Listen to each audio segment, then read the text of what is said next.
আসসালামু আলাইকুম। আজকে আবার আপনাদের মাঝে একটা ভিডিও নিয়ে এসেছি। গেল কুরবানির ঈদ, কুরবানির গোশত খেতে খেতে আম আর লেচুর কথা ভুলেই গিয়েছিলাম।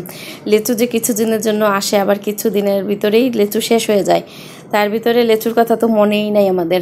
এখন আমার মেয়েরা বায়না ধরছে লেচু খাবে, তাই ওর নানু ওদের জন্য লেচুর সাথে কিছু আমও এনে দিয়েছে আমাদের সবাইকে খাওয়ার জন্য। মেয়েরা তো লেচু পেয়ে খুব খুশি। আমার মেয়েদের লেচু খুব পছন্দের একটা খাবার। কাদের কাদের এরকম বাচ্চারা লেচু পছন্দ করে কমেন্ট করে জানাবেন।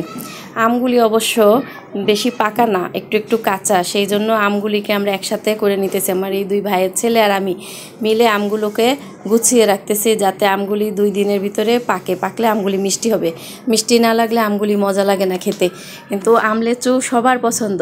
আমার মতো আপনাদের কাদের কাদের বাসায় এরকম আম লেচু এনে একসাথে খাওয়া হয় কমেন্টে জানাবেন। এদিকে আবার আমার মেয়েরা আম লেচু খেয়ে ভাইয়ের ছেলের সঙ্গে, আরেক ভাইয়ের ছেলের সঙ্গে এসে কত খেলায় মশগুল। আপনাদের বাসায়ও নিশ্চয়ই এরকম ছোট ছোট বাচ্চাদেরকে নিয়ে এত খেলাধুলা হয়, সময়গুলো সুন্দরই কাটে। আজকে এই পর্যন্তই। আসসালামু আলাইকুম।